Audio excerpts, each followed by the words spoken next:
हिंद साथियों।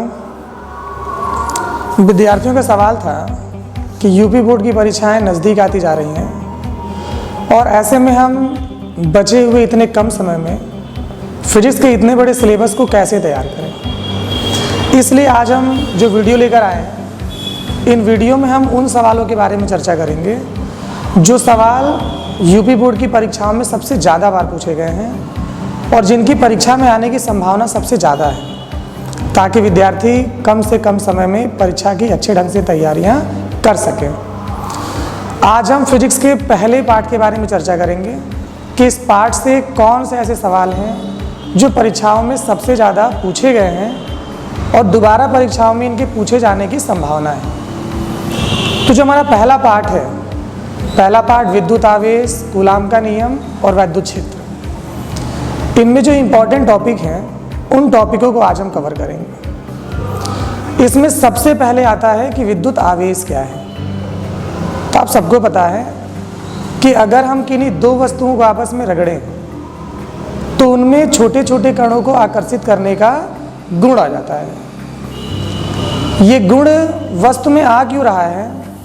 क्योंकि जब भी हम किन्हीं दो वस्तुओं को रगड़ते हैं तो उनमें इलेक्ट्रॉनों का स्थानांतरण होता है और इलेक्ट्रॉनों के इस स्थानांतरण के कारण उस पर आवेश उत्पन्न होता है और यही आवेश उस वस्तु के अंदर विद्युत चुंबकीय गुण उत्पन्न करता है।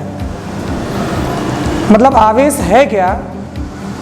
तो आवेश किसी भी पदार्थ का वह गुण है जिसके कारण उसमें वैद्युत तथा चुंबकीय प्रभाव उत्पन्न होता है।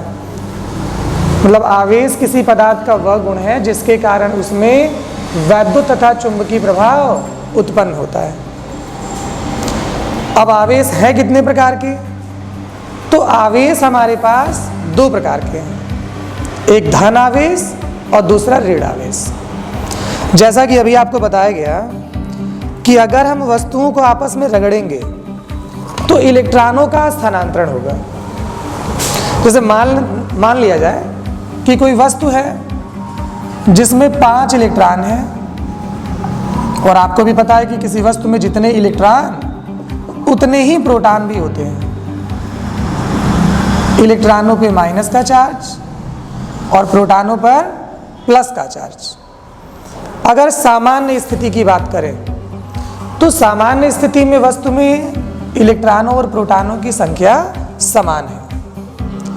लेकिन अगर हम किसी वस्तु का दूसरे वस्तु से घर्षण कराएं या फिर किसी और विधि के भी द्वारा इससे हम क्या करें, इलेक्ट्रॉन निकालें या इसे इलेक्ट्रॉन दें, तो इलेक्ट्रॉनों की संख्या में परिवर्तन होता है। अभी सामान्य स्थिति की बात करें तो जितने इलेक्ट्रॉन उतने ही प्रोटॉन, जितना आवेश इलेक्ट्रॉनों पे उतना ही आवेश प्रोटॉनों पे। इलेक्ट्रॉन पे ऋण आवेश और प्रोटॉन पे धन आवेश। ये एक दूसरे के प्रभाव को खत्म करते हैं और आवेश कितना मिलता है? 0। मतलब वस्तु उदासीन है, उस पर कोई आवेश नहीं है। लेकिन अगर हम इसी स्थिति पे चर्चा करें कि 5 इलेक्ट्रॉन है हमारे पास और 5 प्रोटॉन है और हमने किसी प्रकार से एक इलेक्ट्रॉन इसमें से निकाल दिया, तो ये 4 इलेक्ट्रॉन तो 4 प्रोटॉनों के प्रभाव को खत्म करेंगे, लेकिन एक प्रोटॉन अभी रह गया और प्रोटॉन पे आवेश कैसा है? धन आवेश। इसलिए वस्तु पर आवेश कैसा आएगा? धन आवेश। सेम ऐसे ही अगर हमारे पास 5 इलेक्ट्रॉन हैं और 5 प्रोटॉन हैं और अगर हम किसी प्रकार से इस वस्तु को एक अतिरिक्त इलेक्ट्रॉन दे दें तो ये 5 इलेक्ट्रॉन 5 प्रोटॉनों के प्रभाव को खत्म कर रहे थे। ये जो अतिरिक्त इलेक्ट्रॉन आपको मिला इस पर ऋण आवेश है, इसलिए वस्तु कैसी हो गई? ऋण आवेशित। मतलब धन आवेश किसी वस्तु पर कब आएगा? जब उससे हम इलेक्ट्रॉन निकालेंगे। और ऋण आवेश कब आएगा? जब उसे हम अतिरिक्त इलेक्ट्रॉन देंगे। तो आवेश हमारे दो प्रकार के, एक धन आवेश और दूसरा ऋण आवेश। तो धन आवेश क्या है? तो किसी भी पदार्थ पर इलेक्ट्रॉनों की कमी के कारण जो आवेश उत्पन्न हुआ है उसे हम कहते हैं धन आवेश। ऋण आवेश क्या है? तो किसी भी पदार्थ पर इलेक्ट्रॉनों की अधिकता के कारण जो आवेश उत्पन्न हुआ है उसे हम कहते हैं धन आवेश। अब एक और इंपॉर्टेंट टॉपिक है इसमें, इलेक्ट्रॉनों का क्वांटीकरण। ये बहुत बार पूछा गया है, इलेक्ट्रॉनों का क्वांटीकरण। इलेक्ट्रॉनों का क्वांटीकरण है क्या? हमें पता है कि अगर हम किसी वस्तु से इलेक्ट्रॉन निकाल रहे हैं या वस्तु को इलेक्ट्रॉन हम दे रहे हैं, दोनों ही स्थितियों में जो हम इलेक्ट्रॉन निकालेंगे, इलेक्ट्रॉनों की संख्या एक पूर्ण गुणज होगी। मतलब किसी वस्तु से अगर आप इलेक्ट्रॉन निकाल रहे हैं तो 1 इलेक्ट्रॉन निकालेंगे, 2 इलेक्ट्रॉन निकालेंगे, 3 इलेक्ट्रॉन निकालेंगे, मतलब ये संख्याएं पूर्ण गुणज हैं। तो वस्तु पर अगर आवेश भी उत्पन्न होगा तो 1 इलेक्ट्रॉन निकालेंगे तो 1 इलेक्ट्रॉन के बराबर, 2 इलेक्ट्रॉन निकालेंगे तो 2 इलेक्ट्रॉन के बराबर, 3 इलेक्ट्रॉन निकाले तो 3 इलेक्ट्रॉन के बराबर। मतलब ये जो आवेश उत्पन्न हो रहा है ना, ये इलेक्ट्रॉन के आवेश का हमेशा पूर्ण गुणज होगा। इसे हम किसी भिन्नात्मक राशि में परिवर्तित नहीं कर सकते हैं। यही आवेश का क्वांटीकरण सिद्धांत है। मतलब कि प्रकृति में आवेश सदैव एक निश्चित मान के पूर्ण गुणज के रूप में उत्पन्न होता है। इसे आवेश का क्वांटीकरण सिद्धांत कहते हैं। अगर हम किसी भी वस्तु से n इलेक्ट्रॉनों का स्थानांतरण करवाएं, मतलब या तो उसे n इलेक्ट्रॉन दे दिए जाएं या तो उससे n इलेक्ट्रॉन निकाल लिए जाएं, इस स्थिति में उस पर जो आवेश उत्पन्न होगा Q is equal two plus minus NE। Plus तब जब हम इलेक्ट्रॉन निकाल रहे हैं और माइनस तब जब हम उसे इलेक्ट्रॉन दे रहे हैं। और आवेश का मात्रक कूलाम है, मतलब उत्पन्न होने वाला आवेश Q is equal two plus minus NE।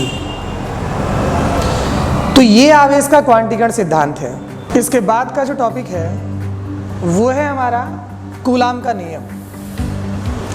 Coulomb का नियम क्या कह रहा है कि अगर हमारे पास कोई 2 बिंदु आवेश है, मतलब हमने 2 बिंदु आवेश लिए, इन दोनों बिंदु आवेशों के बीच लगने वाला आकर्षण या प्रतिकर्षण बल, अगर समान प्रकृति के हैं तो प्रतिकर्षण बल और विपरीत प्रकृति के हैं तो आकर्षण बल। तो इनके बीच लगने वाला आकर्षण या प्रतिकर्षण बल इनके परिणामों के गुणनफल के अनुक्रमानुपाती। परिणामों का गुणनफल मतलब अगर पहला आवेश है Q1 और दूसरा आवेश है Q2 तो इनका गुणनफल होगा Q1 इंटू Q2। तो कह रहा है कि इनके परिणामों के गुणनफल के अनुक्रमानुपाती और इनके बीच की दूरी के वर्ग के व्युत्क्रमानुपाती होता है। मतलब कूलाम का नियम क्या है कि इस नियम के अनुसार किन्हीं 2 बिंदु आवेशों के बीच लगने वाला आकर्षण या प्रतिकर्षण बल इन आवेशों के परिणामों के गुणनफल के अनुक्रमानुपाती तथा इनके बीच की दूरी के वर्ग के व्युत्क्रमानुपाती होता है। अब मान लेते हैं कि माना 2 बिंदु आवेश Q1 और Q2 परस्पर स्मॉल r दूरी पर स्थित है, तो इनके बीच लगने वाला वैद्युत बल, अभी हमने कहा कि वैद्युत बल इनके आवेशों के परिणामों के गुणनफल के अनुक्रमानुपाती, मतलब F is proportional to Q1 into Q2, equation number 1। और फिर हमने कहा कि इनके बीच की दूरी के वर्ग के व्युत्क्रमानुपाती, तो F is proportional to 1/r², equation number 2। अगर दोनों समीकरण शामिल किए जाएं तो समीकरण 1 तथा समीकरण 2 से मिलता क्या है, F is proportional to Q1 Q2 upon r²। आप सभी को पता है कि जब हम समानुपाती का चिन्ह हटाते हैं तो वहाँ कोई कांस्टेंट लगाना पड़ता है। यहाँ भी हमने कांस्टेंट लगा दिया K, Q1 into Q2 upon r²। लेकिन ये F के K क्या है, समानुपातिक नियतांक। अगर हम बात करें तो प्रयोगों के आधार पर इसका मान निकाला गया है। तो प्रयोगों के आधार पर k बराबर होता है 1/4 पाई एप्सिलॉन नोड। तो F इज इक्वल टू क्या मिला, 1/4 pi epsilon node Q1 Q2 upon R square. जहाँ एप्सिलॉन नोड क्या है, एप्सिलॉन नोड को हम बोलते हैं निर्वात की वैद्युतशीलता, निर्वात की वैद्युतशीलता। और ये जो 1/4 पाई एप्सिलॉन 0 है, इसकी वैल्यू होती है 9 × 10⁹ न्यूटन मीटर स्क्वायर प्रति कूलाम स्क्वायर। इसकी वैल्यू कितनी है, 9 × 10⁹ न्यूटन मीटर स्क्वायर प्रति कूलाम स्क्वायर। अब अगर हम इस आवेश को निर्वात में न रखकर किसी ऐसे माध्यम में रख दें जिस माध्यम की वैद्युतशीलता का मान कैपिटल K हो, मतलब यदि माध्यम का परावैद्युतांक कैपिटल K हो, तो F इज इक्वल टू मिल जाता है 1/4 pi epsilon nought into K Q1 Q2 upon R square. ये कूलाम का नियम है और परीक्षाओं में बहुत ज़्यादा बार पूछा गया है, तो इसे तो आपको तैयार करना ही है क्योंकि ये नियम परीक्षा में बहुत ज़्यादा बार पूछा गया है।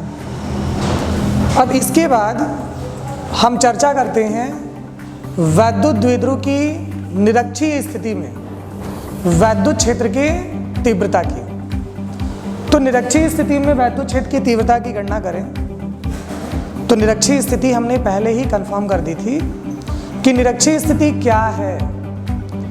निरक्षीय स्थिति मतलब उसके लंबार्धक रेखा पर अगर हमने कोई बिंदु लिया है तो लंबार्धक रेखा पर अगर किसी बिंदु पर हम वैद्युत क्षेत्र की तीव्रता की गणना करें तो वो हमारे वैद्युत द्विध्रुव की निरक्षीय स्थिति है। तो मानते हैं हम कि हमारे पास कोई वैद्युत द्विध्रुव है,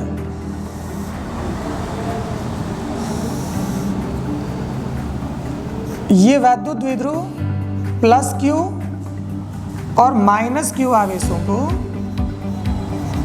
2L दूरी पर रखकर निर्मित किया गया है। अब हमने कहा लंबार्धक रेखा, तो लंबार्धक रेखा तो मध्य बिंदु से होकर जाएगी। अब इसकी लंबार्धक रेखा पर कोई बिंदु P है, इस बिंदु P पर हमें वैद्युत क्षेत्र की तीव्रता की गणना करनी है। इस बिंदु की दूरी स्मॉल r है। अब हमारे दोनों आवेश इस बिंदु पर वैद्युत क्षेत्र की तीव्रता क्रिएट करेंगे, उत्पन्न करेंगे। हमने कहा कि वैद्युत क्षेत्र अगर क्रिएट हो रहा है तो ये भी क्रिएट करेगा और ये भी क्रिएट करेगा। हमने कहा दिशा की कैलकुलेशन करनी है तो यहाँ पर धन आवेश रख लीजिए, तो ये भी धन आवेश, ये भी धन आवेश, प्रतिकर्षण होगा तो ये इसे प्रतिकर्षित करेगा बाहर की तरफ। मतलब ये हो गया हमारा वैद्युत क्षेत्र E1। ये माइनस का आवेश है और ये प्लस का आवेश, तो ये तो इसे आकर्षित करेगा ना। ये हमारा हो गया E2। हम मानते हैं कि ये जो रेखाएं हैं वैद्युत द्विध्रुव की दिशा से कितना कोण बना रही हैं, थीटा कोण बना रही हैं। तो अब ये सदिश राशि है, सदिश राशियों को हम उनके घटकों में वियोजित कर सकते हैं। अगर हम वियोजन करें इनका घटकों में तो E1 के दो घटक, एक क्षैतिज दूसरा ऊर्ध्वाधर। ये क्षैतिज घटक, ये हमारा ऊर्ध्वाधर घटक आपने पहले भी पढ़ा होगा। ऊर्ध्वाधर घटक क्या होता है हमारा, साइन थीटा। मतलब ये होगा E1 साइन थीटा और ये हो जाएगा E1 कॉस थीटा। मतलब ऊर्ध्वाधर घटक साइन थीटा और क्षैतिज घटक कॉस थीटा। E2 के भी तो दो घटक होंगे। अरे E2 की दिशा नीचे की तरफ है, मतलब ऊर्ध्वाधर घटक भी नीचे की तरफ। तो ऊर्ध्वाधर घटक क्या है भाई, साइन थीटा, तो ये हो गया E2 साइन थीटा। और क्षैतिज घटक इसी दिशा में होगा, मतलब यही दिशा इसकी भी है, तो ये हो जाएगा E2 कॉस थीटा। मतलब E1 कॉस थीटा और E2 कॉस थीटा दोनों एक ही दिशा में है। कंफर्म है चित्र? हम कह रहे हैं कि हमारे पास एक वैद्युत द्विध्रुव है जो प्लस Q और माइनस Q आवेशों को 2L दूरी पर रखकर बनाया गया है। इसके मध्य बिंदु से निरक्षीय स्थिति में स्मॉल r दूरी पर एक बिंदु P है। इस बिंदु P पर हमें वैद्युत क्षेत्र की तीव्रता की गणना करनी है। इस बिंदु P पर प्लस Q आवेश भी वैद्युत क्षेत्र उत्पन्न करेगा, माइनस Q आवेश भी वैद्युत क्षेत्र उत्पन्न करेगा। देखना यह है कि दोनों की दिशाएं क्या हैं। हमने कहा दिशा ज्ञात करने के लिए यहाँ एक धन आवेश रख लीजिए, तो ये भी धन आवेश और यहाँ जो आवेश रखा हमने वो भी धन आवेश। समान आवेशों में प्रतिकर्षण, तो ये इसे प्रतिकर्षण बल लगाएगा बाहर की तरफ, मतलब E1 की दिशा बाहर की तरफ। ये माइनस का आवेश और हमने यहाँ प्लस का आवेश रखा था। विपरीत आवेशों में आकर्षण, मतलब ये उसे आकर्षित करेगा, तो E2 की दिशा माइनस आवेश की तरफ। ये दोनों क्षैतिज से कोई कोण बना रहे हैं, तो इन दोनों के दो घटक होंगे, एक क्षैतिज घटक और दूसरा ऊर्ध्वाधर घटक। इनके जो ऊर्ध्वाधर घटक हैं वो तो विपरीत दिशाओं में हैं, ऊपर की तरफ E1 साइन थीटा, नीचे की तरफ E2 साइन थीटा। लेकिन जो क्षैतिज घटक हैं वो दोनों एक ही दिशाओं में हैं, पहला E1 कॉस थीटा और दूसरा E2 कॉस थीटा। क्लियर है? तो स्टार्ट करते हैं। मान लेते हैं, माना एक वैद्युत द्विध्रुव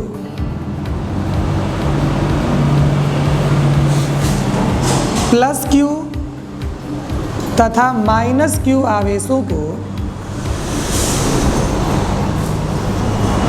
परस्पर 2L दूरी पर रखकर निर्मित किया गया है।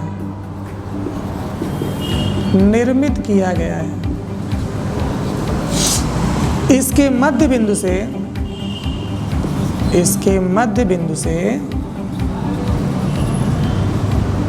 स्मॉल r दूरी पर निरक्षीय स्थिति में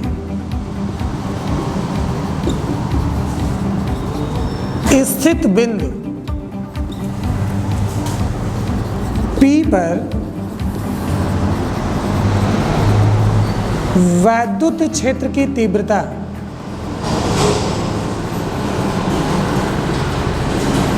ज्ञात करनी है। अब अगर वैद्युत क्षेत्र की तीव्रता ज्ञात करें तो हमारा जो प्लस Q आवेश का वैद्युत क्षेत्र है, तो प्लस Q आवेश के कारण बिंदु P पर वैद्युत क्षेत्र की तीव्रता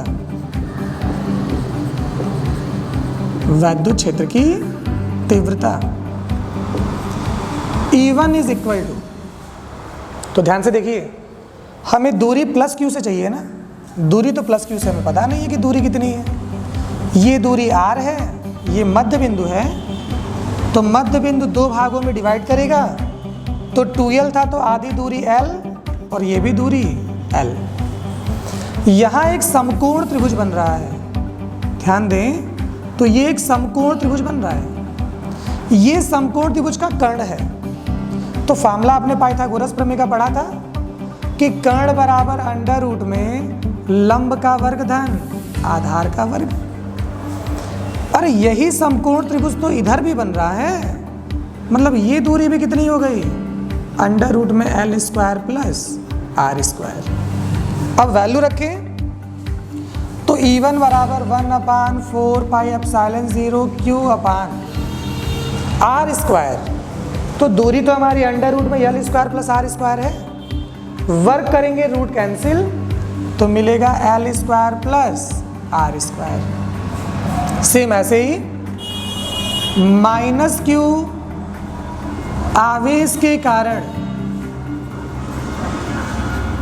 बिंदु P पर वैद्युत क्षेत्र की तीव्रता, तो अगर इसके वैद्युत क्षेत्र की तीव्रता निकालें तो E2 बराबर 1/4πε0 Q, R का मान तो इसके लिए भी √L² + R² है, वर्क करेंगे रूट कैंसिल तो मिलेगा L² + R², दोनों के मान बराबर मिल रहे हैं ना, मतलब E1 और E2 बराबर है। अब ध्यान दें तो E1 और E2 की जो दिशाएं हैं, न तो ये समान दिशा में है न ही विपरीत दिशा में है। समान दिशा में होते तो जोड़ देते, विपरीत दिशा में होते तो घटा देते, इसीलिए तो हमें इनके घटक निकालने पड़े। तो अगर हम इन्हें घटकों में विभाजित करें, घटकों में विभाजित करें तो घटकों में विभाजित करने पे क्या मिल रहा है कि E1 sin थीटा तथा E2 sin theta, E1 sin theta और E2 sin थीटा विपरीत दिशाओं में है, विपरीत दिशाओं में है। अब अगर ये विपरीत दिशाओं में है तो परिमाण तो बराबर है दोनों के, अरे E1 और E2 बराबर है, केवल साइन थीटा ही तो ऐड किया गया है। अगर दोनों बराबर हैं तो विपरीत सदिशों को घटाते हैं, और दोनों बराबर वैल्यू के हैं तो घट के वैल्यू कितनी मिलेगी? 0, मतलब ये दोनों एक दूसरे को निरस्त करेंगे। तो विपरीत दिशाओं में इसलिए ये एक दूसरे को निरस्त करेंगे। लेकिन अगर बात करें E1 cos थीटा और E2 cos थीटा समान दिशाओं में है, इसलिए क्या होंगे? जुड़ेंगे। जबकि E1 cos थीटा तथा E2 cos थीटा समान दिशाओं में है,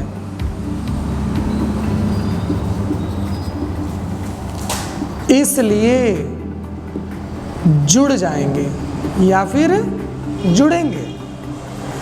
तो अब क्या निकालें? परिणामी वैद्युत क्षेत्र, परिणामी वैद्युत क्षेत्र E बराबर, अब परिणामी वैद्युत क्षेत्र के लिए देखें तो ये दोनों तो निरस्त हो चुके हैं ना, जो बची हुई राशियां हैं उन्हें तो जोड़ना है। तो बची हुई राशियां हैं E1 cos थीटा और E2 cos थीटा, दोनों में से cos थीटा कॉमन है ना, तो बचा E1 + E2 cos थीटा। अब E1 और E2 की बात करें तो E1 और E2 की वैल्यू हम निकाल चुके थे, दोनों की वैल्यू बराबर है। तो रख दीजिए, E1 है 1/4πε0 Q/R² + L², E2 की भी value 1/4πε0 Q/R² + L²। cos theta की वैल्यू तो फार्मूला पढ़ाया आपने, cos थीटा बराबर आधार बटे कर्ण। आधार कितना है? L, और कर्ण कितना है भाई? √L² + R²।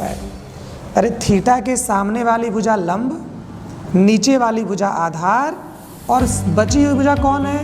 कर्ण।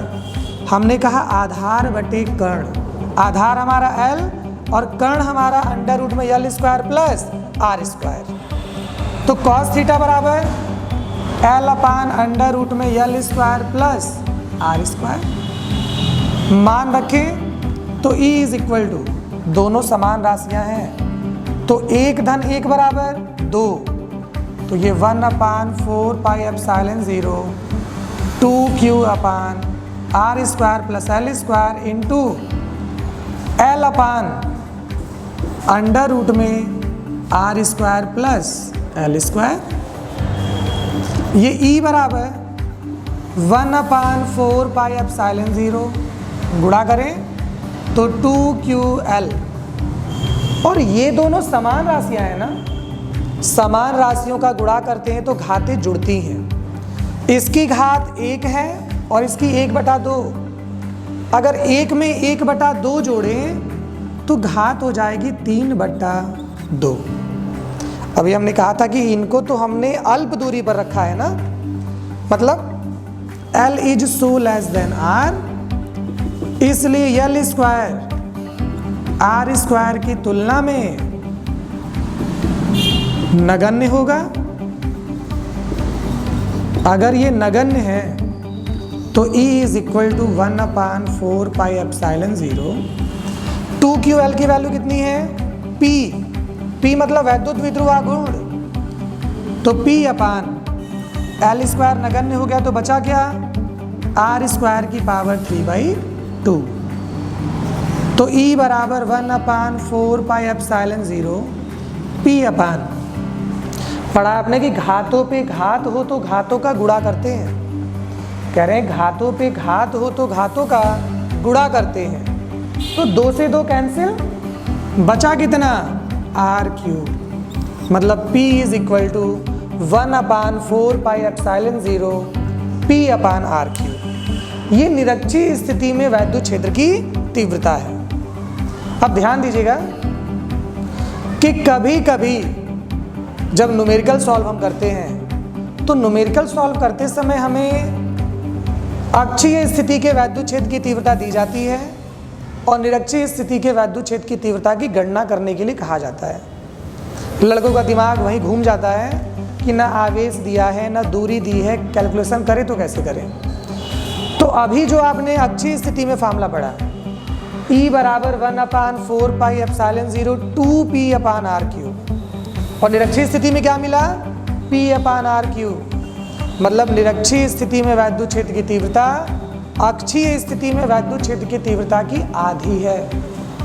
मतलब अगर अक्षीय स्थिति में तीव्रता दी गई है तो निरक्षीय स्थिति में तीव्रता ज्ञात करने के लिए कोई दूसरा व्यंजक नहीं चाहिए हमें, बस उसका आधा कर दीजिए, हम निरक्षीय स्थिति में वैद्युत क्षेत्र की तीव्रता की गणना कर सकते हैं। अभी जैसे विद्यार्थियों का कहना भी है कि सर जी ये टॉपिक हम कमज़ोर हैं, तैयार नहीं कर पाते हैं। तो भाई कमज़ोर आप हैं, ये आपने मान लिया कि हम कमज़ोर हैं, अपने सामर्थ्य के बराबर काम करिए, कोई विद्यार्थी कमज़ोर नहीं है। जैसे एक छोटी सी कहानी है कि जब सीता माता को लाने के लिए श्री रामचंद्र जी समुद्र पे पुल बना रहे थे, तो उस समय बानरों की जो सेना है, वो बानरों की सेना बड़े बड़े पत्थरों को लेकर उन पे राम जी का नाम लिखकर समुद्र में फेंक रही थी। लेकिन वहीं पर एक गिलहरियों का झुंड था। वो गिलहरियों का झुंड केवल अपने शरीर में रेत लपेट कर ले जाता था और उस पुल पर उसे गिराता था। बानरों ने जब ये देखा तो गिलहरी को वहाँ से दूर फेंक दिया। वो गिलहरी जाकर श्री राम जी के पास गिरी और श्री राम जी ने उसे अपने हाथ में उठाया और उसके पीठ को सहलाया। तो कहा जाता है कि जो गिलहरी के पीठ पे निशान है ना, वो श्री राम जी के सहलाने के कारण आए हुए हैं। तब श्री राम जी ने उन बानरों को समझाया कि आपका शरीर बड़ा है तो आप इतने विशाल पत्थरों को उठा रहे हैं, लेकिन ये गिलहरी भी हमारी मदद करना चाहती है, तो जितना इसका सामर्थ्य है उतना तो ये कर ही रही है। तो जो कमज़ोर विद्यार्थी, उन्होंने अपने आप को कमज़ोर पहले ही मान लिया। अपने सामर्थ्य के अनुसार काम करिए, कोई काम मुश्किल नहीं है। एक एक टॉपिक लेकर चलिए, आप इस पूरे पाठ को कवर कर सकते हैं। तो ये पाठ में जितनी चीज़ें यूपी बोर्ड में आ सकती थी वो सारी चीज़ें हमने यहाँ पे आपको कवर करा दी हैं। अगले वीडियो में हम लोग इसके उन आंकिक प्रश्नों पे चर्चा करेंगे जो आंकिक प्रश्न परीक्षा में सबसे ज़्यादा बार आए हुए हैं। इसी के साथ जय हिंद। इसके बाद का जो टॉपिक है, इसके बाद का टॉपिक है वैद्युत क्षेत्र की तीव्रता। सबसे पहले जानना यह जरूरी है कि तीव्रता क्या है। भाई तीव्रता, जैसे अगर हम कोई बाइक चला रहे हैं तो बाइक की स्पीड हम कहते हैं 50 किलोमीटर प्रति घंटा, मतलब ये हमारे बाइक की तीव्रता है। और तीव्रता की गणना हम कर रहे हैं प्रति घंटे के लिए, मतलब 1 घंटे के लिए। मतलब यहाँ पर भी अगर हमें वैद्युत क्षेत्र की तीव्रता की गणना करनी है तो तीव्रता की गणना करने के लिए हमें एकांक मान चाहिए। एकांक मान के लिए हम गणना कर पाएंगे। मतलब अगर वैद्युत क्षेत्र के अंदर हमने आवेश रखा तो एकांक आवेश पर कितना बल लग रहा है, उस बल को हम बोलेंगे वैद्युत क्षेत्र की तीव्रता। जैसे मान लिया जाए कि हमने कैपिटल ई वैद्युत क्षेत्र में Q कूलाम का आवेश रख दिया, तो भाई Q कूलाम पर लगने वाला बल अगर F है तो 1 कूलाम पर लगने वाला बल कितना होगा, F/Q। मतलब अगर हम लगने वाले बल में आवेश के मान से भाग दें तब हमें वैद्युत क्षेत्र की तीव्रता मिलेगी। तो वैद्युत क्षेत्र की तीव्रता की परिभाषा क्या है कि किसी भी वैद्युत क्षेत्र में किसी एकांक धन परीक्षण आवेश पर लगने वाले बल को हम उस बिंदु पर वैद्युत क्षेत्र की तीव्रता कहते हैं।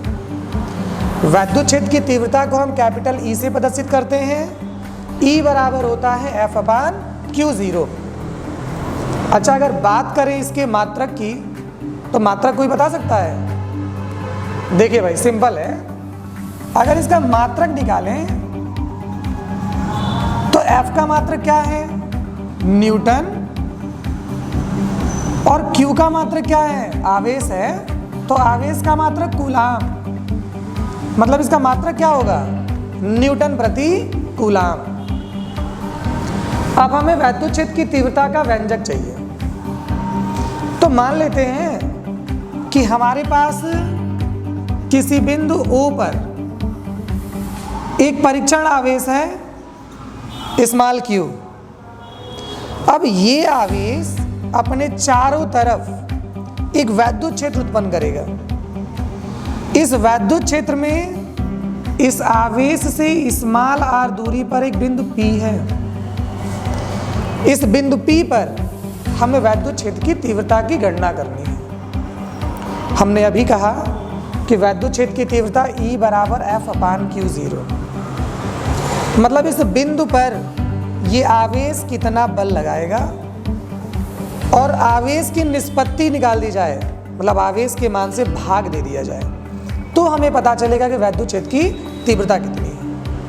भाई, इस बिंदु पर अगर हम कोई आवेश न रखें तो ये दूसरा आवेश बल आरोपित कर ही नहीं पाएगा, क्योंकि समान आवेशों में ही तो लगेगा बल, चाहे वो आकर्षण हो या फिर प्रतिकर्षण हो।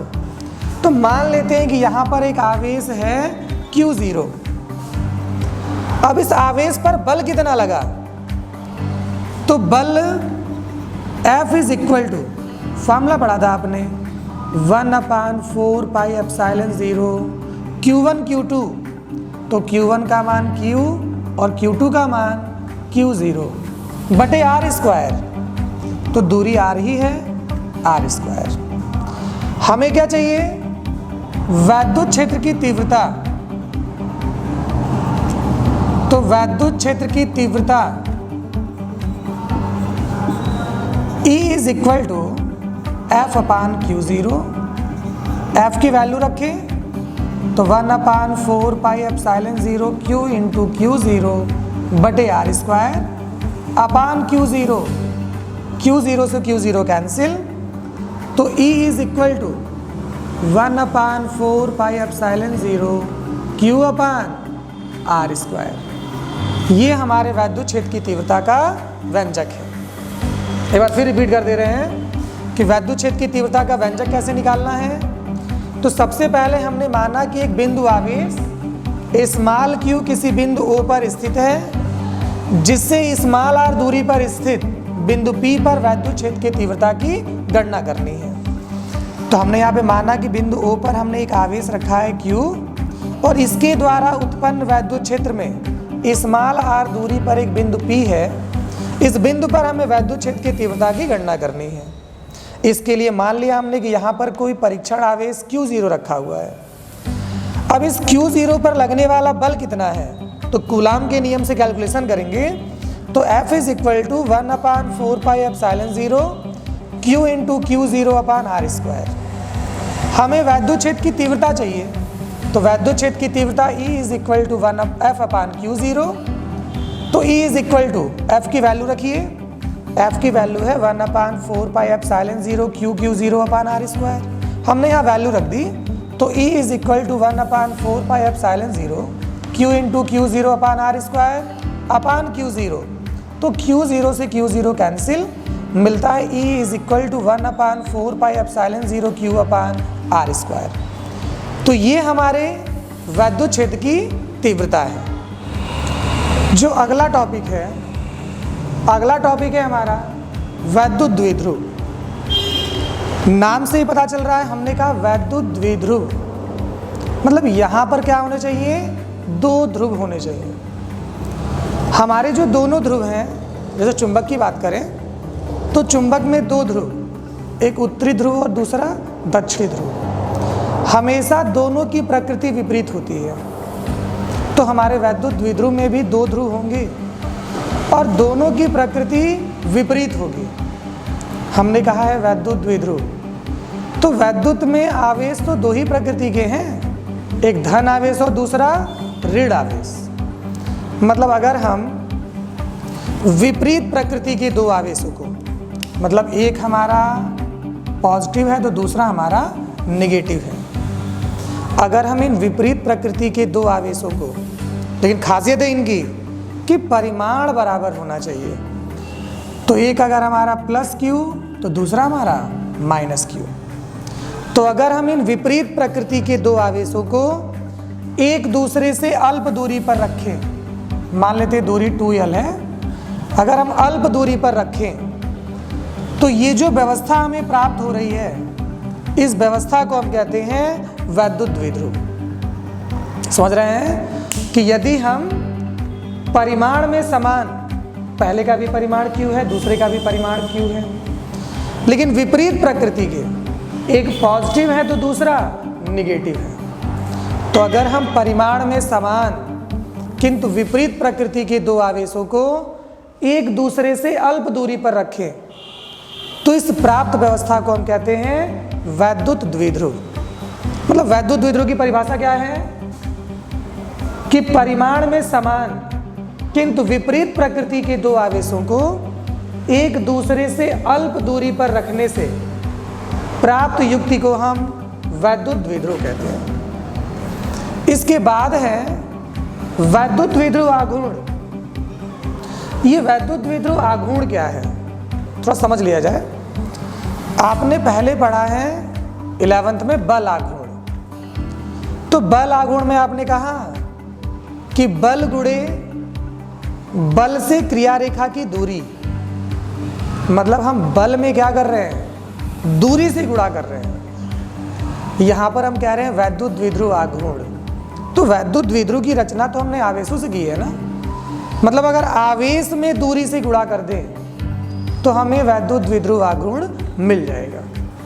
मतलब अगर हमारे पास वैद्युत द्विध्रुव की रचना करने के लिए प्लस Q और माइनस Q आवेशों का यूज किया गया, तो इन दोनों में से किसी एक आवेश, क्योंकि दोनों परिमाण में समान है, और इनके बीच की दूरी का गुणनफल वैद्युत द्विध्रुव आघूर्ण कहलाएगा।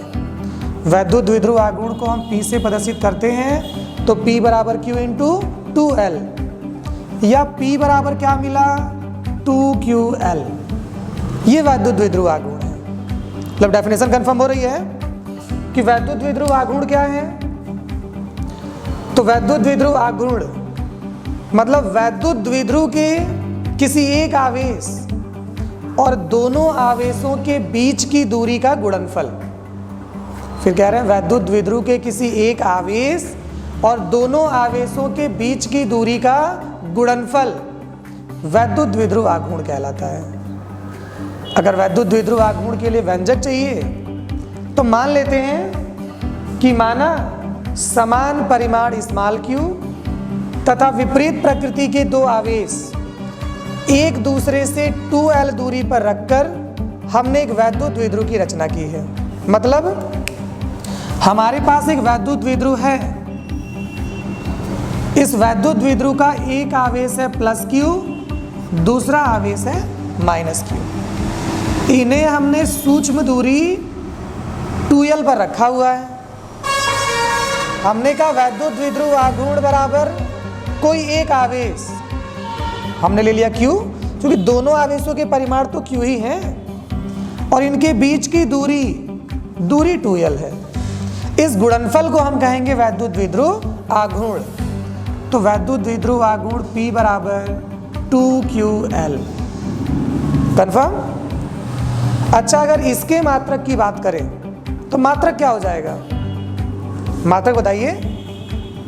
अगर मात्रक निकालें तो देखिए, मात्रक निकालते समय ध्यान बस ये देना है कि दी गई राशि में कौन कौन सी राशियां शामिल हैं। जो राशियां जिस रूप में शामिल हैं उस रूप में उनके मात्रकों को रखते जाइए, आपको दी गई राशि का मात्रक मिल जाएगा।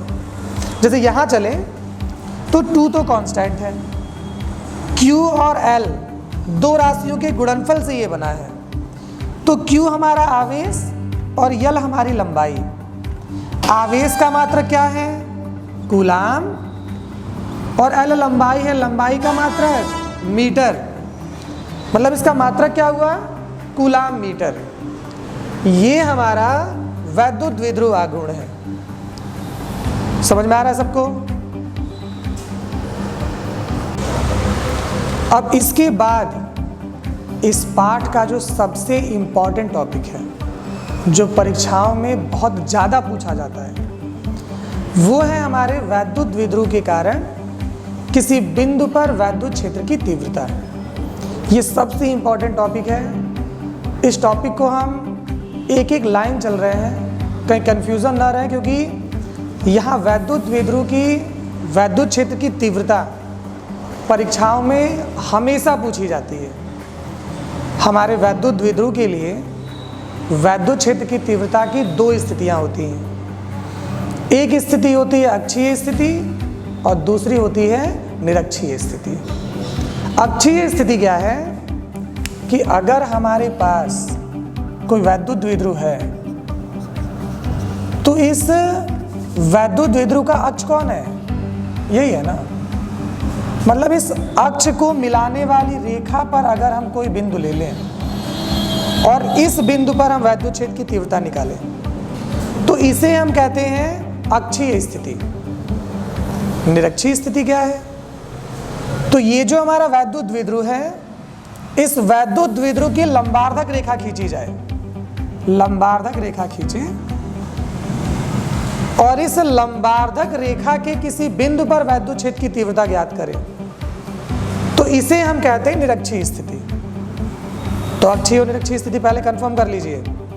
अक्षीय स्थिति का मतलब वैद्युत द्विध्रुव का जो अक्ष है, इस अक्ष पर किसी बिंदु को हमने ले लिया तो ये अक्षीय स्थिति है। निरक्षीय स्थिति हमारे वैद्युत द्विध्रुव का जो लंबार्धक है, इस लंबार्धक पर अगर हमने कोई बिंदु ले लिया तो इसे हम कहते हैं निरक्षीय स्थिति। इन दोनों स्थितियों के लिए व्यंजक हमें चाहिए और ये हमारे इस पाठ का सबसे इम्पॉर्टेंट टॉपिक है। तो सबसे पहले हम डिस्कस करेंगे अक्षीय स्थिति के लिए। तो चलते हैं, सबसे पहले डिस्कस क्या करने जा रहे हैं? तो वैद्युत द्विध्रुव की अक्षीय स्थिति में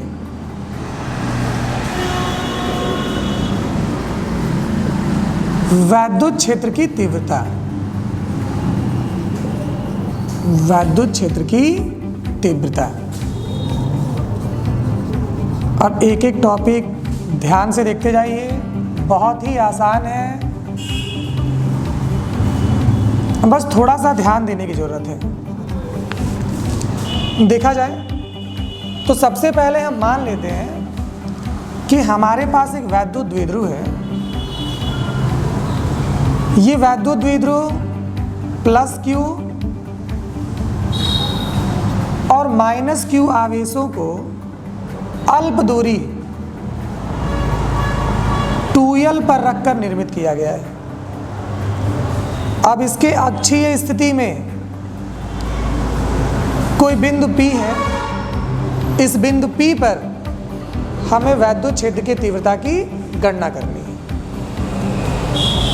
अब यहाँ अगर वैद्युत क्षेत्र की बात करें तो हमारे पास वैद्युत द्विध्रुव में दो आवेश हैं। भाई पहला आवेश भी अपना वैद्युत क्षेत्र उत्पन्न करेगा, दूसरा आवेश भी वैद्युत क्षेत्र उत्पन्न करेगा। और वैद्युत क्षेत्र की तीव्रता का formula E is equal to 1/4πε0 Q/r²। मतलब दूरी हमें पता होनी चाहिए। यहाँ दूरी हम लेके चलते हैं इसके मध्य बिंदु से। तो मान लेते हैं कि मध्य बिंदु से दिए गए बिंदु की दूरी स्मॉल r है। तो पहले आवेश से दूरी कितनी हो जाएगी, ध्यान दीजिएगा, ये मध्य बिंदु है ना, तो ये 2l को दो भागों में डिवाइड करेगा। ये भी हो गया l और ये भाग भी कितना हो गया l। अगर ये दूरी हमें चाहिए तो इस टोटल दूरी में से इसे घटाइए तो ये मिलेगी r माइनस l। अब अगर हमें इस बिंदु से दूरी चाहिए तो ये दूरी r है और इसमें ये दूरी ऐड करनी पड़ेगी, जोड़नी पड़ेगी, तब तो टोटल दूरी मिलेगी। मतलब ये दूरी कितनी हो गई r प्लस l। हमने कहा कि इस बिंदु पर दोनों ही आवेश वैद्युत क्षेत्र उत्पन्न करेंगे। तो पहले चलते हैं, हमने मान लिया कि माना एक वैद्युत द्विध्रुव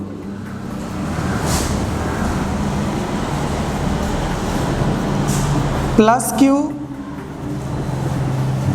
तथा माइनस Q आवेशों को परस्पर 2l दूरी पर रखकर निर्मित किया गया है। इसके मध्य बिंदु से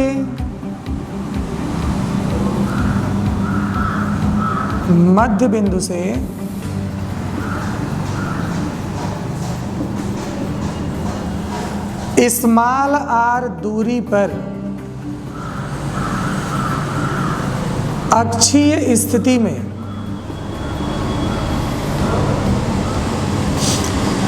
स्थित बिंदु P पर वैद्युत क्षेत्र के तीव्रता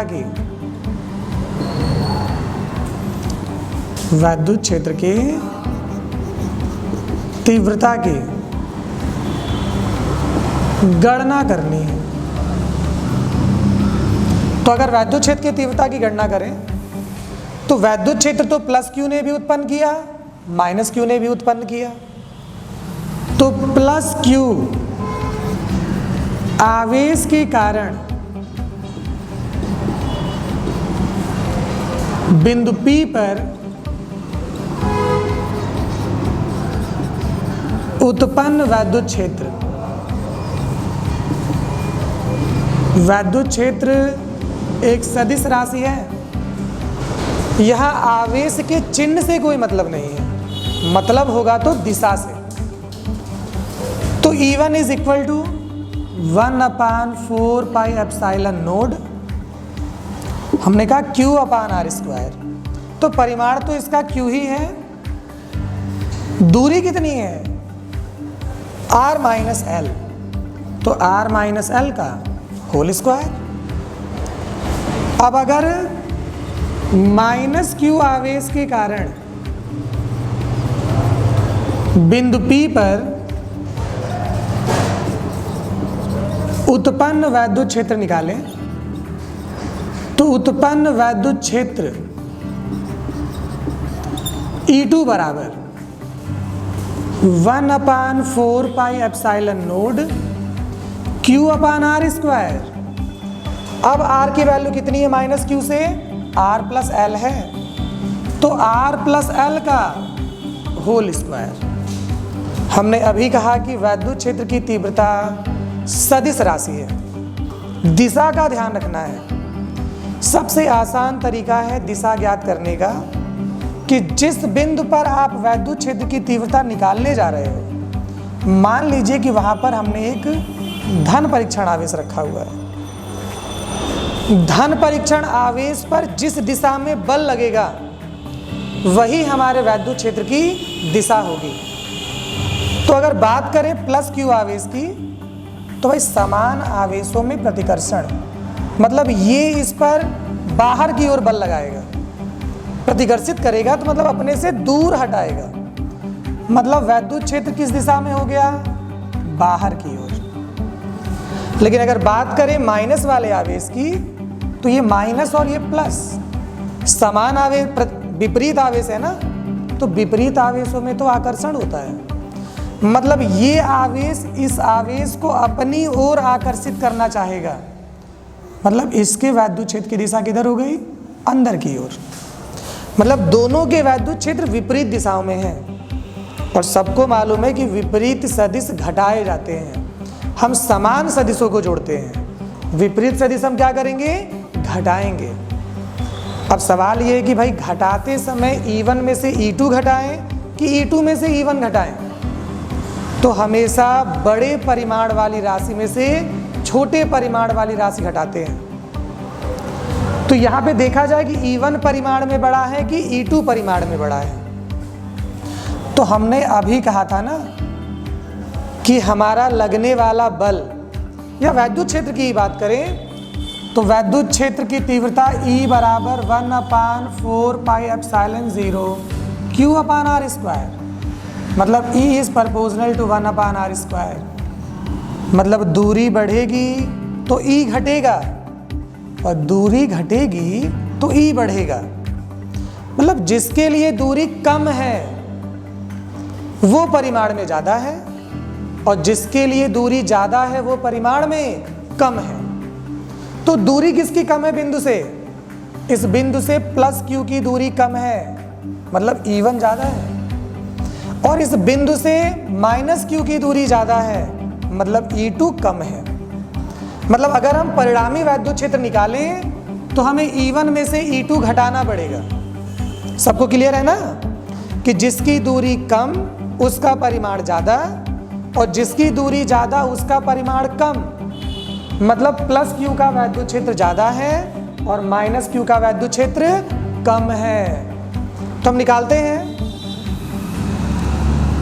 परिणामी वैद्युत क्षेत्र। तो परिणामी वैद्युत क्षेत्र E is equal to E1 minus E2। Confirm. E1 की value 1/4 pi epsilon nought Q/r minus L का whole square minus 1/4 pi epsilon nought Q/r plus L का होल स्क्वायर। अब दोनों में से कुछ कॉमन है, तो कॉमन है 1/4 पाई एप्सिलॉन नोड, Q भी कॉमन है, बच गया 1/r माइनस एल का whole square minus 1/r plus L का होल स्क्वायर। तो E is equal to 1/4 pi epsilon nought into Q, LCM ले लीजिए, तो R माइनस एल का whole square, R plus L का होल स्क्वायर, तिर्यक गुणा करेंगे ना, तो R प्लस एल का whole square minus R minus L का होल स्क्वायर।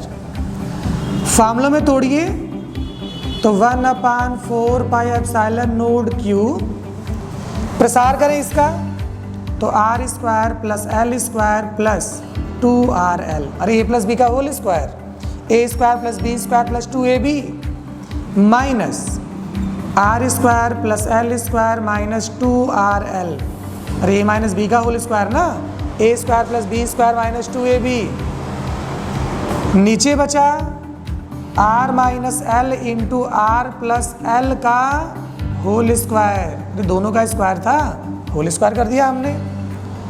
तो E is equal to 1/4 pi epsilon nought Q, ये माइनस से अगर गुणा करें तो प्लस वाली राशि माइनस और माइनस वाली राशि प्लस, तो R square plus L square plus 2RL minus R square minus L square plus 2RL।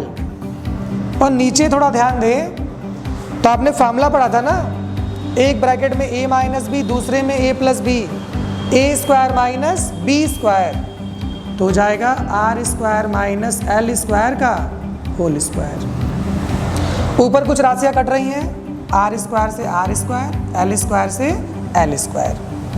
तो E is equal to 1/4 pi epsilon nought Q into, अगर 2RL में 2RL जोड़ेंगे तो 4RL, और नीचे R square minus L square का whole square. थोड़ा सा सेपरेशन करना है बस। सेपरेशन में E is equal to 1/4 pi epsilon nought, इसे हम थोड़ा सेपरेट करें तो 4 को लिख सकते हैं 2 इंटू 2, Q इंटू एल है हमारे पास, into R upon R square minus L square का होल स्क्वायर। हमने वैद्युत द्विध्रुव में पहले ही कहा था कि दोनों आवेशों को अल्प दूरी पर रखा गया है, मतलब कि L is so less than R है, मतलब लंबाई बहुत कम है ना, हमने सूक्ष्म दूरी पर रखा है। और अगर किसी सूक्ष्म राशि का वर्ग करते हैं, जैसे हमारे पास कोई राशि है 0.1 और 0.1 का अगर वर्ग करते तो 0.01, मतलब अगर दशमलव के एक स्थान को लेंगे तो 0 ही मिल रहा है, मतलब ये राशि बहुत ज़्यादा छोटी हो जाएगी। तो इसलिए एल स्क्वायर आर स्क्वायर की तुलना में नगण्य होगा। अब नगण्य होगा तो उसे हम छोड़ देंगे, मिला E is equal to 1/4 pi epsilon nought. और अभी तो आपने पढ़ा था कि 2QL, ये वैद्युत द्विध्रुव आघूर्ण है ना, P की वैल्यू है, तो ये हो गया 2PR। एल स्क्वायर को तो आपने नगण्य माना, छोड़ दीजिए, तो आर स्क्वायर का होल स्क्वायर, आर की पावर 4, आर से आर की एक पावर कटी, तो E is equal to 1/4 pi epsilon nought 2P upon R cube. ये हमारे वैद्युत द्विध्रुव के अक्षीय स्थिति में वैद्युत क्षेत्र की तीव्रता का व्यंजक है। किसी को कोई दिक्कत नहीं है, और ये परीक्षा में बहुत ज़्यादा पूछा जाता है, तो इसे तैयार आपको कर लेना है। अब इसके बाद हम चर्चा करते हैं वैद्युत द्विध्रुव की निरक्षीय स्थिति में वैद्युत क्षेत्र के तीव्रता की। तो निरक्षीय स्थिति में वैद्युत क्षेत्र की तीव्रता की गणना करें तो निरक्षीय स्थिति हमने पहले ही कंफर्म कर दी थी कि निरक्षीय स्थिति क्या है। निरक्षीय स्थिति मतलब उसके लंबार्धक रेखा पर अगर हमने कोई बिंदु लिया है, तो लंबार्धक रेखा पर अगर किसी बिंदु पर हम वैद्युत क्षेत्र की तीव्रता की गणना करें तो वो हमारे वैद्युत द्विध्रुव की निरक्षीय स्थिति है। तो मानते हैं हम कि हमारे पास कोई वैद्युत द्विध्रुव है,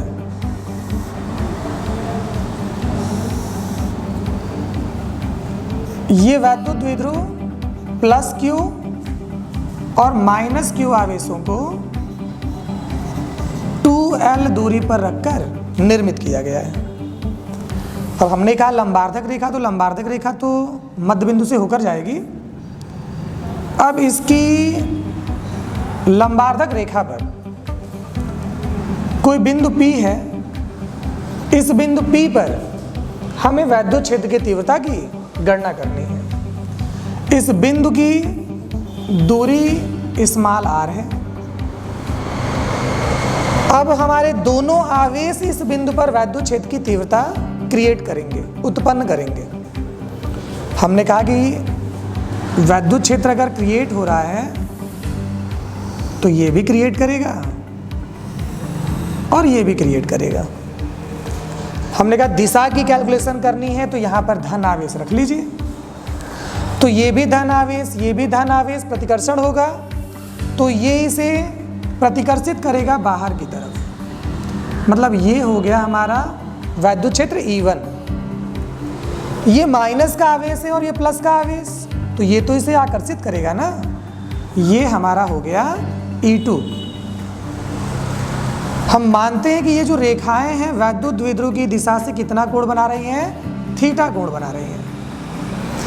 तो अब ये सदिश राशि है, सदिश राशियों को हम उनके घटकों में वियोजित कर सकते हैं। अगर हम वियोजन करें इनका घटकों में तो E1 के दो घटक, एक क्षैतिज दूसरा ऊर्ध्वाधर, ये क्षैतिज घटक ये हमारा ऊर्ध्वाधर घटक। आपने पहले भी पढ़ा होगा ऊर्ध्वाधर घटक क्या होता है हमारा, साइन थीटा, मतलब ये होगा E1 साइन थीटा और ये हो जाएगा E1 कॉस थीटा, मतलब ऊर्ध्वाधर घटक साइन थीटा और क्षैतिज घटक कॉस थीटा।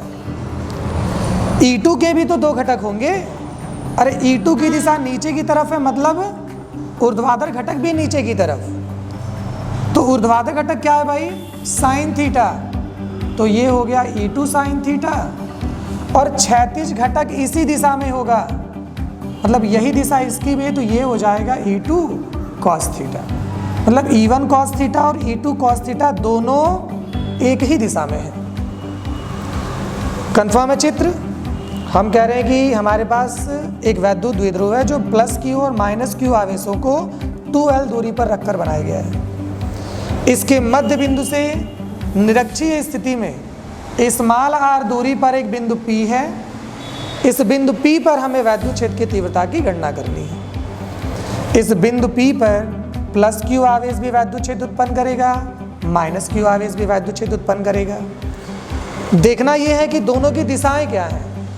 हमने कहा दिशा ज्ञात करने के लिए यहाँ एक धन आवेश रख लीजिए, तो ये भी धन आवेश और यहाँ जो आवेश रखा हमने वो भी धन आवेश, समान आवेशों में प्रतिकर्षण, तो ये इसे प्रतिकर्षण बल लगाएगा बाहर की तरफ, मतलब E1 की दिशा बाहर की तरफ। ये माइनस का आवेश और हमने यहाँ प्लस का आवेश रखा था, विपरीत आवेशों में आकर्षण, मतलब ये उसे आकर्षित करेगा, तो E2 की दिशा माइनस आवेश की तरफ। ये दोनों क्षैतिज से कोई कोण बना रहे हैं, तो इन दोनों के दो घटक होंगे, एक क्षैतिज घटक और दूसरा ऊर्ध्वाधर घटक। इनके जो ऊर्ध्वाधर घटक हैं वो तो विपरीत दिशाओं में हैं, ऊपर की तरफ E1 साइन थीटा, नीचे की तरफ E2 साइन थीटा, लेकिन जो क्षैतिज घटक हैं वो दोनों एक ही दिशाओं में हैं, पहला E1 कॉस थीटा और दूसरा E2 कॉस थीटा। क्लियर है? तो स्टार्ट करते हैं। मान लेते हैं, माना एक वैद्युत द्विध्रुव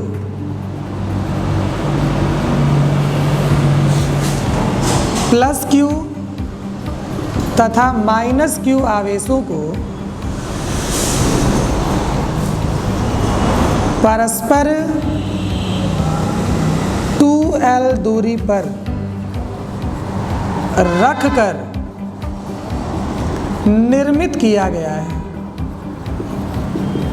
निर्मित किया गया है। इसके मध्य बिंदु से, इसके मध्य बिंदु से स्मॉल r दूरी पर निरक्षीय स्थिति में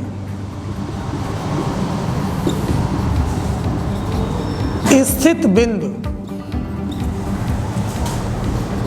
P पर वैद्युत क्षेत्र की तीव्रता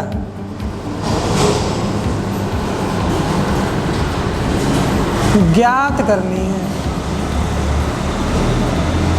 अब अगर वैद्युत क्षेत्र की तीव्रता ज्ञात करें तो हमारा जो प्लस Q आवेश का वैद्युत क्षेत्र है, तो प्लस Q आवेश के कारण बिंदु P पर वैद्युत क्षेत्र की तीव्रता, वैद्युत क्षेत्र की तीव्रता E1 इज इक्वल टू, तो ध्यान से देखिए, हमें दूरी प्लस Q से चाहिए ना, दूरी तो प्लस Q से हमें पता नहीं है कि दूरी कितनी है। ये दूरी R है, ये मध्य बिंदु है, तो मध्य बिंदु दो भागों में डिवाइड करेगा, तो 2L था तो आधी दूरी L और ये भी दूरी L। यहाँ एक समकोण त्रिभुज बन रहा है, ध्यान दें, तो ये एक समकोण त्रिभुज बन रहा है, ये समकोण त्रिभुज का कर्ण है। तो फार्मूला आपने पाइथागोरस प्रमेय का पढ़ा था, कि कर्ण बराबर अंडर रूट में लंब का वर्ग धन आधार का वर्ग। अरे यही समकोण त्रिभुज तो इधर भी बन रहा है, मतलब ये दूरी भी कितनी हो गई, अंडर रूट में L square plus R square. अब वैल्यू रखें तो E1 बराबर 1/4πε0 Q अपान आर स्क्वायर। तो दूरी तो हमारी अंडर रूट में L square plus R square है, वर्क करेंगे रूट कैंसिल तो मिलेगा L square plus R square. Same ऐसे ही माइनस क्यू आवेश के कारण बिंदु P पर वैद्युत क्षेत्र की तीव्रता,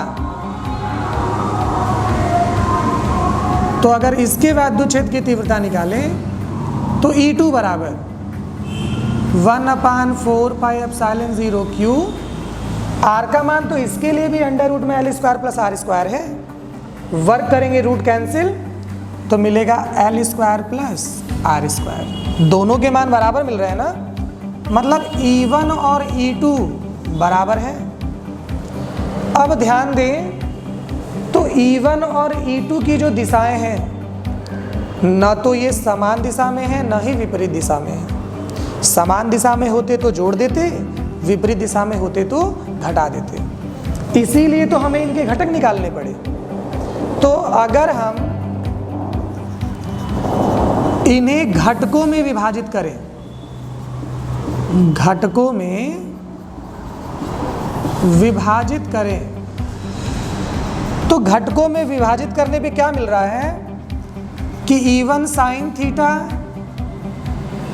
तथा E2 sine theta, E1 sine theta और E2 साइन थीटा विपरीत दिशाओं में है, विपरीत दिशाओं में है। अब अगर ये विपरीत दिशाओं में है तो परिमाण तो बराबर है दोनों के। अरे E1 और E2 बराबर है, केवल साइन थीटा ही तो ऐड किया गया है। अगर दोनों बराबर हैं तो विपरीत सदिशों को घटाते हैं, और दोनों बराबर वैल्यू के हैं तो घट के वैल्यू कितनी मिलेगी, 0। मतलब ये दोनों एक दूसरे को निरस्त करेंगे। तो विपरीत दिशाओं में इसलिए ये एक दूसरे को निरस्त करेंगे। लेकिन अगर बात करें E1 cos थीटा और E2 cos थीटा समान दिशाओं में है, इसलिए क्या होंगे, जुड़ेंगे। जबकि E1 cos थीटा तथा E2 cos थीटा समान दिशाओं में है,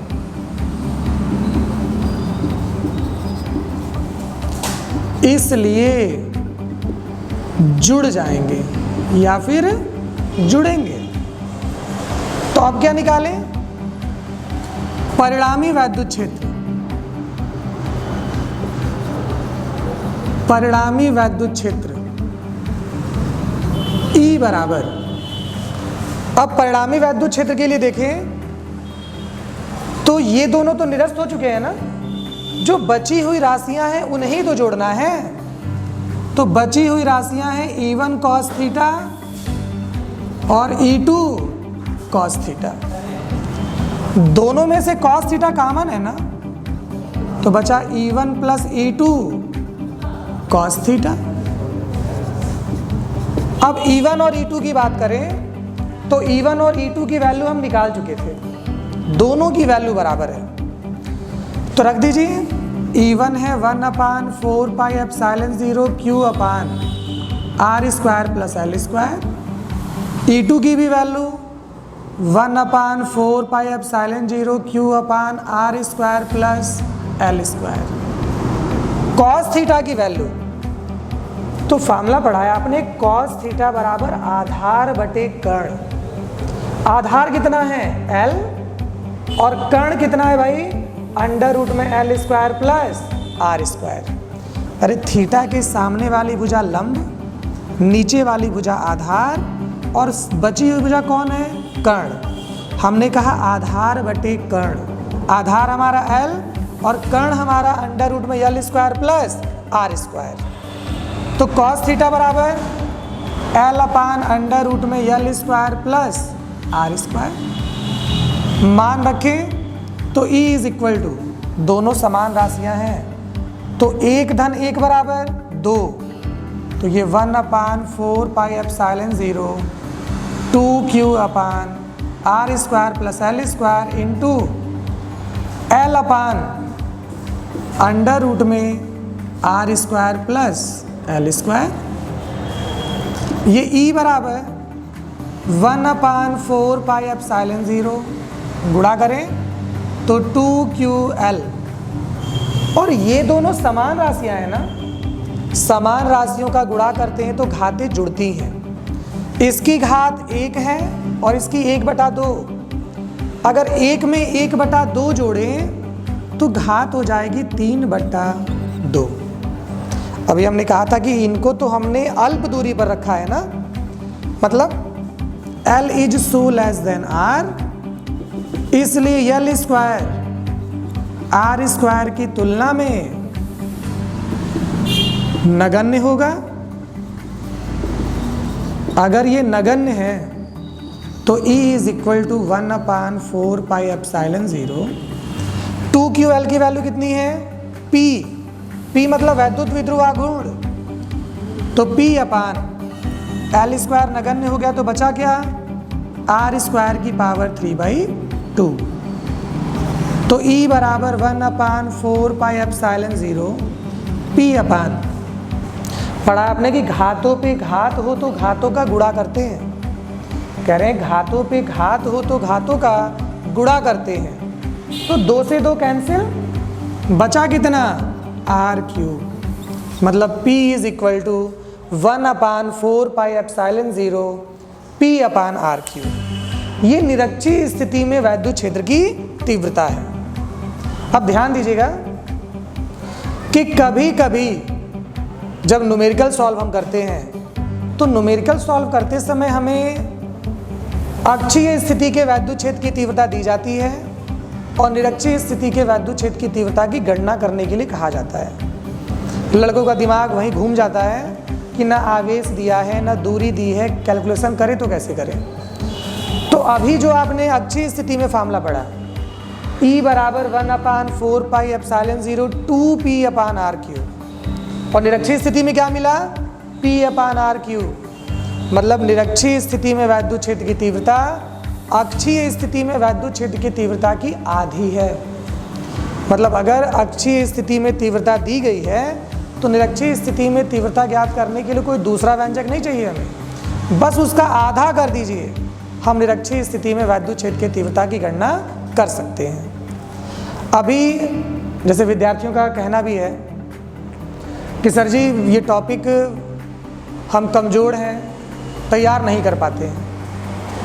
तो भाई कमज़ोर आप हैं, ये आपने मान लिया कि हम कमज़ोर हैं, अपने सामर्थ्य के बराबर काम करिए, कोई विद्यार्थी कमज़ोर नहीं है। जैसे एक छोटी सी कहानी है कि जब सीता माता को लाने के लिए श्री रामचंद्र जी समुद्र पे पुल बना रहे थे, तो उस समय बानरों की जो सेना है, वो बानरों की सेना बड़े बड़े पत्थरों को लेकर उन पे राम जी का नाम लिखकर समुद्र में फेंक रही थी। लेकिन वहीं पर एक गिलहरियों का झुंड था।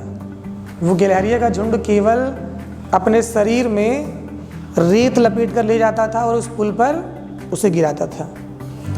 बानरों ने जब ये देखा तो गिलहरी को वहाँ से दूर फेंक दिया। वो गिलहरी जाकर श्री राम जी के पास गिरी और श्री राम जी ने उसे अपने हाथ में उठाया और उसके पीठ को सहलाया। तो कहा जाता है कि जो गिलहरी के पीठ पे निशान है ना, वो श्री राम जी के सहलाने के कारण आए हुए हैं। तब श्री राम जी ने उन बानरों को समझाया कि आपका शरीर बड़ा है तो आप इतने विशाल पत्थरों को उठा रहे हैं, लेकिन ये गिलहरी भी हमारी मदद करना चाहती है, तो जितना इसका सामर्थ्य है उतना तो ये कर ही रही है। तो जो कमज़ोर विद्यार्थी, उन्होंने अपने आप को कमज़ोर पहले ही मान लिया। अपने सामर्थ्य के अनुसार काम करिए, कोई काम मुश्किल नहीं है। एक एक टॉपिक लेकर चलिए, आप इस पूरे पार्ट को कवर कर सकते हैं। तो ये पार्ट में जितनी चीज़ें यूपी बोर्ड में आ सकती थी वो सारी चीज़ें हमने यहाँ पे आपको कवर करा दी हैं। अगले वीडियो में हम लोग इसके उन आंकिक प्रश्नों पे चर्चा करेंगे जो आंकिक प्रश्न परीक्षा में सबसे ज़्यादा बार आए हुए हैं। इसी के साथ जय हिंद,